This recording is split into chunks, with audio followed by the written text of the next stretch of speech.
Hola, bienvenidos a Control Estadístico de Procesos. La planificación es la clave del éxito. Sueña, haz que suceda. Bienvenido a nuestra Universidad Bicentenaria de Aragua y a nuestra materia de Control Estadístico de Procesos en su núcleo temático número 3 y 4. Mi nombre es Osvaldo Carvajal. Bienvenidos. Primero vamos a hablar de el plan de evaluación del curso, la bibliografía recomendada y obviamente sobre el núcleo temático 3, que en este caso trata sobre los gráficos de control. Estamos dentro del plan de evaluación en la actividad síncrona número 2 y estamos en un tema en el cual vamos a hacer su evaluación a través de un cuestionario que conforma 10 preguntas, se corrige a través de un registro de observación que vale el 50% de la nota y complementa el 100% de la nota junto con la sumativa 1. Y esta es nuestra sumativa número 2 que describiremos más adelante. La competencia específica de este núcleo temático busca analizar los conceptos básicos de control estadístico de procesos para el mejoramiento continuo en las organizaciones. El temario incluye el concepto de estadístico de un gráfico de control, los tipos de gráfico de control, lo que son los gráficos denominados por variables o por atributos, la interpretación y análisis de los gráficos de control, hablaremos de la inspección de calidad y los tipos de inspección. La bibliografía recomendada la tienen acá, al igual que les dije la vez pasada. Por favor, utilicen fuentes, que normalmente hacemos las investigaciones en forma virtual.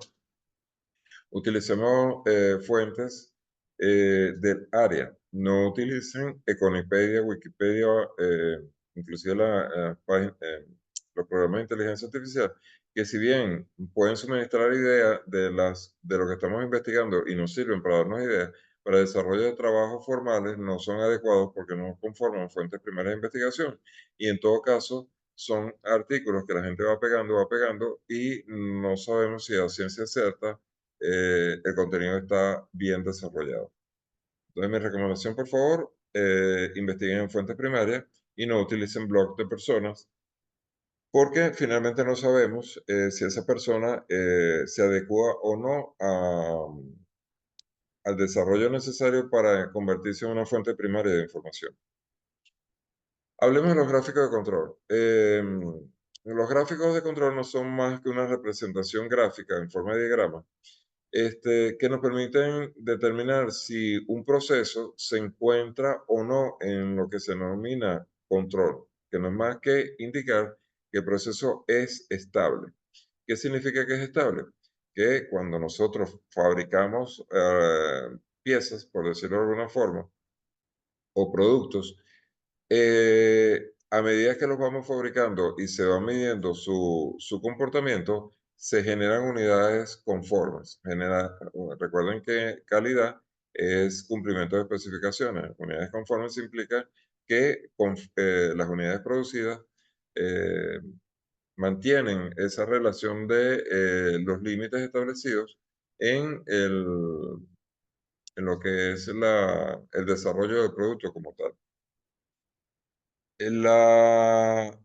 Todo proceso puede generar causas que generan variaciones. Esas variaciones pueden ser aleatorias o pueden ser de otra naturaleza. Pero básicamente lo que tratamos de medir con el proceso, los gráficos de control, es que cuando se ocurran variaciones que salen dentro del proceso y que generan unidades defectuosas, se detenga inmediatamente el proceso, se analice y se busque su corrección. Normalmente cuando esto ocurre debemos iniciar una investigación, identificar las causas y tomar las medidas correctivas para evitar que se fabriquen unidades defectuosas que generan desperdicio.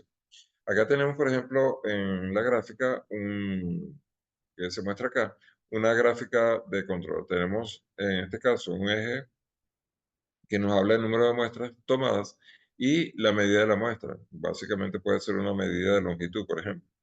Tomamos elementos que en alguna forma y mediante fórmulas estadísticas nos permiten encontrar una línea central del proceso y un límite de control superior y un límite de control inferior que normalmente son más o menos 3 desviaciones estándar de la línea central o de la medida del proceso.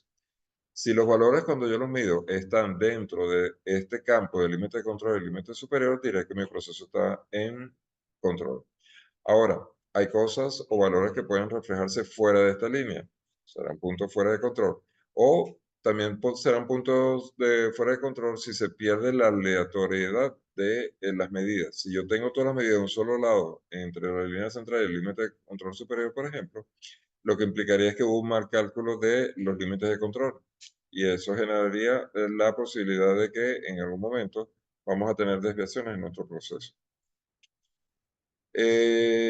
Bueno, básicamente acá ya conversé lo que eran las líneas X y las Y de nuestro gráfico de control.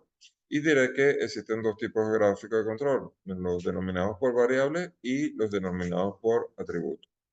Cuando tenemos un gráfico de control por variable, sirven para analizar las características de la calidad de la variable continua que representan. Representan variables continuas. Por ejemplo, peso, volumen, diámetro, temperatura, espesor, entre otros. Y básicamente, repito, buscan determinar una falla potencial en la calidad de un proceso debido a la aleatoriedad del mismo. Existen diferentes tipos de gráficos de... Perdón, que coloqué la lámina que se me fue. Gráficos de control por variables, por ejemplo, en los gráficos P, los gráficos R, los XR y otro tipo de gráficos. Los gráficos P en los cuales se grafica la media y se ve que tan alejado estoy de esa tendencia central o media de datos. En los gráficos R vemos que tanto es la dispersión o uniformidad de un proceso dentro de una muestra. En los gráficos X menos R mide la relación entre las especificaciones de calidad con la tendencia central y eso genera una dispersión. Medimos esa dispersión y observamos que están centrados en nuestro proceso. Existen otros tipos de gráficas como los promedios de desviación estándar, las medianas y rangos, las lecturas individuales en rango, todo depende de lo que se quiera medir. Normalmente los más utilizados son los gráficos P. Las gráficas de control por atributo representan variables discretas. Recuerden que en la anterior era variables continuas. Aquí utilizamos valores discretos. Esos valores discretos siguen las mismas reglas que estábamos viendo anteriormente, pero generan otro tipo de gráficos. Los denominados P en este caso miden el porcentaje de defecto por muestra. Por ejemplo, si tenemos una muestra de 1000 productos y 200 de ellos tienen al menos un defecto, eso decimos que hay una fracción defectuosa de 0,20. Este valor se ubica sobre el eje Y y lo medimos. El gráfico NP habla del número de unidades defectuosas en una muestra. Si una muestra es de 1000 productos, 200 de ellos tienen al menos un defecto, 200 será el valor ubicado en el gráfico. Gráfico C representa el número de defectos por unidad de producción y durante un tiempo determinado de muestreo.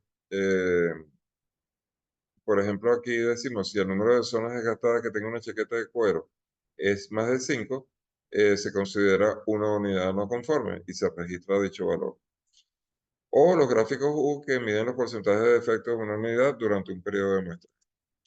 La inspección de calidad, que es el otro tema asociado al uso de todos estos elementos que acabamos de ver, consiste en examinar y medir características de calidad de un componente y materiales que se está elaborando o de un servicio que se está prestando y a través de algún elemento, alguna herramienta, para ver si cumple o no cumple con lo especificado, con su calidad.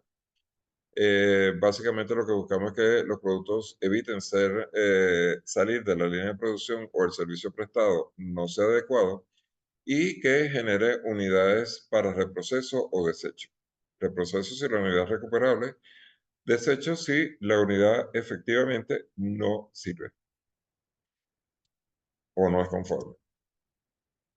Dentro de la inspección existen dos tipos de errores. El error tipo 1, que se origina al rechazar un producto siendo este correcto o cumpliendo con todos los parámetros de la buena calidad.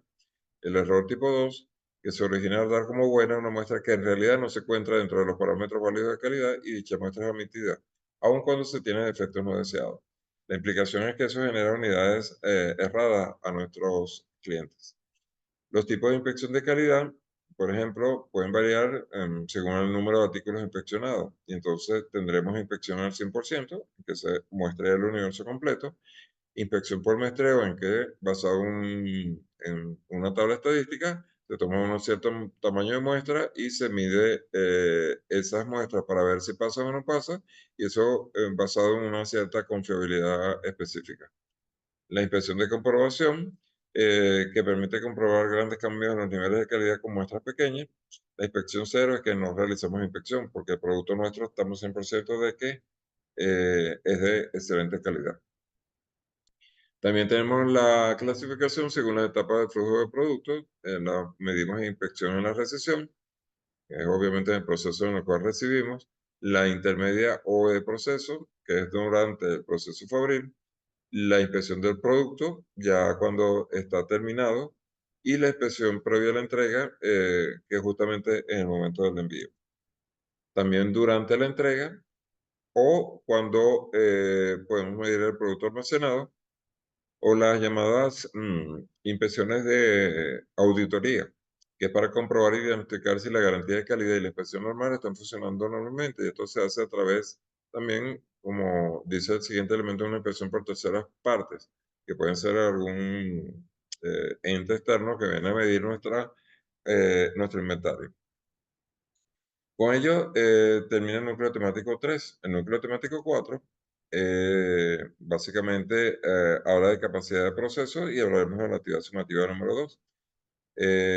Esta actividad del núcleo temático 4 viene inserta durante el núcleo temático 3 y se va a medir otra vez con el mismo cuestionario que hablé anteriormente.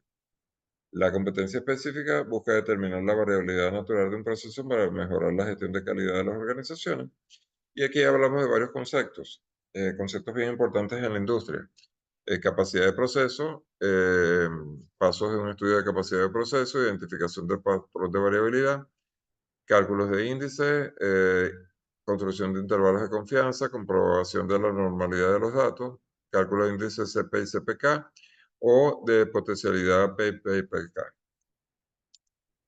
La bibliografía recomendada, igual que la vimos anteriormente, y valen las mismas recomendaciones que dije anteriormente. Ahora, en este punto que nos interesa, primero que nada, indicar qué es la capacidad de proceso.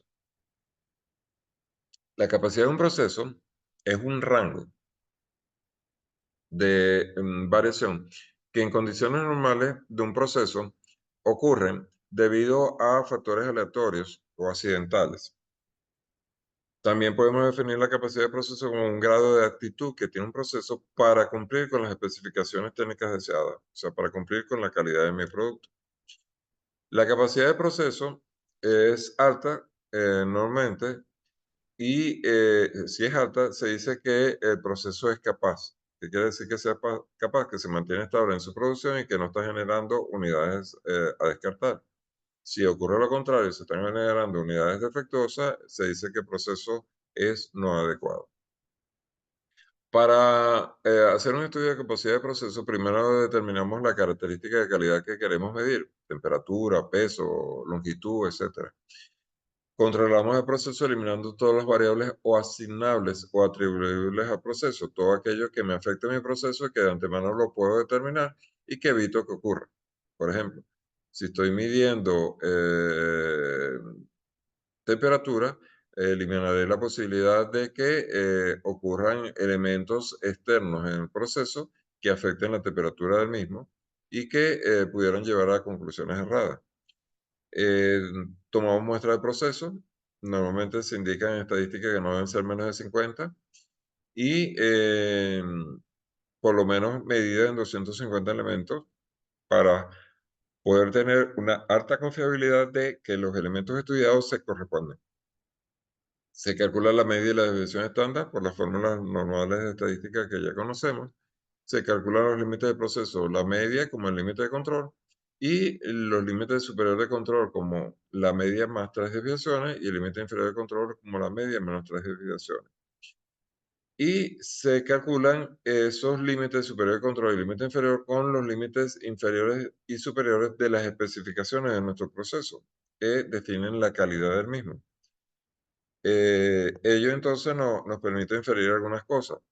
Si los límites superior e inferior del proceso se encuentran dentro del rango establecido, como se muestra en la gráfica, que tenemos el límite de control, y los límites superior e inferior de control se encuentran dentro de los límites del proceso, quiere decir nuestro proceso está centrado, está produciendo unidades en buen estado y es un proceso sano, porque satisface finalmente a nuestro cliente. Ahora, si llega a ocurrir que, como en esta gráfica, que el límite inferior de control es menor que el límite inferior de especificación, tenemos problemas porque estamos generando en este espacio unidades defectuosas. Entonces lo que implica es tomar medidas que impliquen rectificar el proceso para volverlo a centrar y generar unidades en buen estado. Ahora, para estimar estas variaciones, nosotros utilizamos las medidas de dispersión como elemento estadístico para medir la variabilidad de una variable dentro de una muestra o población. La más utilizada y conocida por todos es la varianza, pero también se puede utilizar la dispersión promedio u otros elementos que pudieran en un momento determinado generarnos una forma de medición. Por ejemplo, existe la desviación estándar, el coeficiente de variación, que es lo que tienen representado aquí, tanto la varianza como la desviación estándar como la más conocida, y el coeficiente de variación estadística. El intervalo de confianza, entonces, básicamente, hemos dicho que estos elementos son de corte estadístico y básicamente están basados en una media, que es la media de mi proceso, por un factor de corte de tabla normal, que lo encontramos en función de la confiabilidad que queramos en nuestro proceso y de la variación y el número de unidades que presenta. Eso nos genera, por ejemplo, si quiero una confiabilidad del 90%, Z de alfa medio, el valor estadístico del parámetro de una curva normal vale 1,645. Pero si quiero un 0,99% de probabilidad, ese factor vale 2,575. Y eso genera entonces los intervalos más menos con respecto a la media. El índice de capacidad de proceso es un elemento muy utilizado en la industria para medir eh, justamente la capacidad que tiene un proceso para producir bien, piezas de acuerdo a las especificaciones. Entonces, básicamente la capacidad de proceso se define como el límite superior de especificaciones menos el límite inferior de especificaciones entre 6 desviaciones. Si este valor me arroja que es mayor que 2, se habla de elementos que tienen una calidad Six Sigma, o sea, de clase mundial. Si está entre 1,3 y 2, es adecuado. Si es entre 1 y 1,33, es adecuado, pero requiere mayor control dentro del proceso para evitar unidades defectuosas en el mismo. Entre 0,7 y 1 no es adecuado para el trabajo y menor de 0,07 básicamente hay que buscar hacer una reingeniería de proceso básicamente para poder corregir. También existe un índice que es el índice modificado CP, modificado, y se le conoce como índice de capacidad real CPK. El CPK es el valor mínimo entre el CPU y el CPL. ¿Qué es el CPU? Es la media menos el límite inferior entre tres desviaciones, y el CPL es el límite superior de especificaciones menos la media sobre tres desviaciones. Estos elementos que tienen acá generan el CPU, que se encuentra de esta forma, aquí como lo tienen descrito, y nos dan otra medida de lo que es nuestro proceso. Si ese valor es mayor a 1, indica que el proceso está fabricando artículos que cumplen con las especificaciones, porque está dentro de los parámetros de especificaciones. Si es menor a 1, está produciendo artículos fuera de las especificaciones, y si es 0 negativo, indica que está fuera de especificaciones, pero este es el caso en que tenemos que hacer un proceso de ingeniería completo de nuestro proceso. Entonces, CP mide la capacidad potencial de un proceso, mientras el CPK mide la capacidad real del mismo. El otro concepto que está involucrado acá es la habilidad potencial del proceso, HP, que es más o menos 3 desviaciones, que son 6 sigma en longitud. Si el CP es mayor que 1, ya vimos que el proceso es capaz de satisfacer las necesidades de nuestro cliente, pues se producen unidades en buen estado, y normalmente la industria busca que este CP sea mayor a 1,5 para cuidar y obtener unidades en buen estado. Si el CP es mayor que la habilidad de proceso, implica que el proceso es capaz de satisfacer más y mejor al cliente y por lo tanto deben acoplarse a las medidas de proceso y especificaciones para lograrlo. Si el CP es igual a nuestra potencialidad de proceso, el proceso satisface adecuadamente las especificaciones del cliente, no hay problema, pero si es menor, no cumple las mismas. Cuando adicionalmente tenemos otra medida que es el PP y el PK, se calculan como la variabilidad total del proceso en el largo plazo. En este caso se tiene en cuenta una variabilidad inducida en el centrado del proceso. Se calcula como PP, el límite superior de especificaciones menos el límite inferior de especificaciones sobre 6 sigma del proceso de nuestro proceso. Como se ve, la longitud es mayor, entonces es un proceso un poco más fuerte para medir nuestro proceso. Si el pK es el menor valor entre estas dos expresiones que tenemos acá, menos el límite superior entre 3 desviaciones y el límite superior de especificaciones menos mío entre 3 desviaciones. Si observan aquí 3 desviaciones aquí y 3 desviaciones acá, son las 6 desviaciones que tengo en este elemento. Si el proceso está centrado, nosotros utilizamos CP o PPK dependiendo si es a corto o largo plazo. Si no está centrado, se utiliza CPK y PPK en el corto y el largo plazo.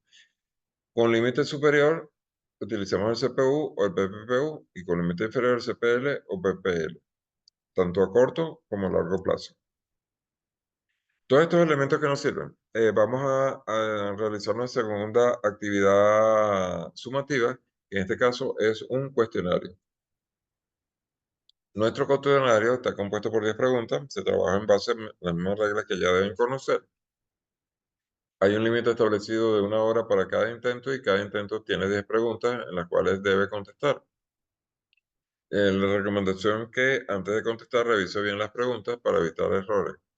Eh, Recomendación para esta unidad: realice un recorrido secuencial por la unidad de estudio, elabore conclusiones, haga lectura de la guía, herramienta de control estadístico que es de mi elaboración, que la tienen colocada en el sistema. Y investigue y visualice videos de YouTube sobre capacidad de procesos, intervalos de confianza en los índices, normalidad de los datos, test de normalidad en Excel, índices CPI y CPK e índices PPI y PK. Con estos títulos pueden obtener esos videos. Ya lo dije anteriormente, la ponderación máxima de esta actividad sumativa es 50%. Se hace la corrección a través de un registro de observación y se permiten, después de realizado un envío a corregir, se permiten 2 intentos adicionales para revisar los conceptos que están errados. La fecha de entrega a partir desde el 8 días hasta el 31 días, no lo dejen para última hora, no hay plazos extendidos para entrega y no se extiende el plazo. Ya no tenemos más actividades de esta naturaleza que nos permiten conectarnos en forma en vivo, pero pueden lanzar sus preguntas o sus requerimientos, dudas, cualquier planteamiento que tengan a través del foro de dudas o de la mensajería que reviso en forma diaria. Espero que, sé que es un poquito complejo la información dada de esta forma, pero el tiempo es corto.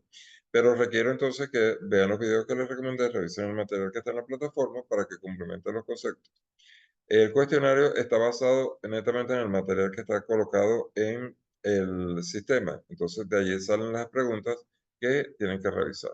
Les deseo lo mejor de las suertes y nos vemos en otra oportunidad. Ahora sí. 3, 2, 1. ¿Dudas? Adelante, Mario. Profe, muchas gracias. Bueno, sobre el contenido como tal, ¿no? Igualmente tengo que leerlo y ver las fórmulas con calma.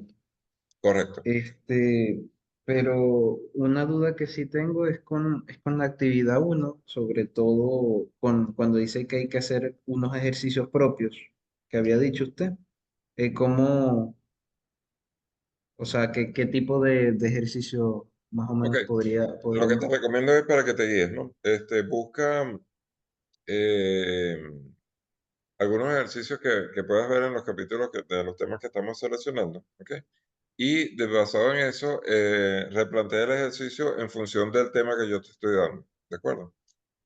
Obviamente los valores van a ser ficticios, pero lo que me interesa más es que veas la aplicabilidad de las fórmulas o cómo se utilizan. ¿Sí?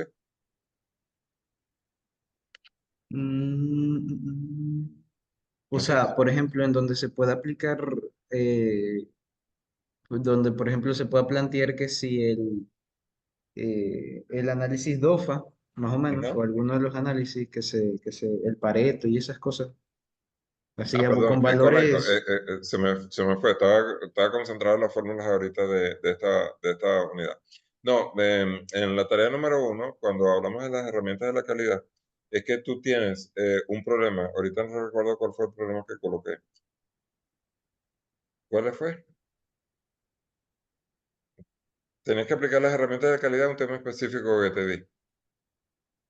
A viajaré a Europa en diciembre, Ajá, dice. perfecto. Entonces, si yo quiero viajar a Europa en diciembre, y analizo ese problema en función de la matriz de OFA, qué ventajas, desventajas, qué factores externos me afectan, qué factores internos me afectan, para tomar la mejor decisión. O hago una reunión con mis amigos y hago una tormenta de ideas para ver qué opciones me dicen. Recuerda que la tormenta de ideas puede ser tan loca como que alguien me diga, bueno, vas a la Luna y después vas a París. ¿Sí? ¿Ok? Y es válido. No se descarta, después en el análisis se descartará porque no puede ir a la luna, pero es una respuesta válida para el problema que estoy planteando. Igualmente con las demás herramientas de la calidad que te permitan plantear, ya sea el Pareto, el diagrama de Chicago o los mismos diagramas de control, cómo lo aplico para determinar mi problema. ¿Sí? De eso se trata. O sea, profe, serían las 7 herramientas de Sí, calidad. sí, tienes que aplicar las 7. La idea es que las practiques. Ese mismo en 7 versiones. Es correcto. Ujú. El mismo problema para los 7 casos. Ah, ok, ok. ¿De Bueno, eso acuerdo? era lo que por ahora. Ok, perfecto. Mario, ya sabes, entonces cualquier duda, por favor me contactas y con todo gusto te la aclaro, igual que los demás compañeros. ¿De acuerdo? Muchas gracias, profe. Dale, feliz. Y disculpa el problema de la electricidad de ayer que se me escapó de las manos. Gracias por tu No, no, asistencia. no, no se Fel- preocupe. Feliz fin de semana. Cuídate mucho. Feliz noche.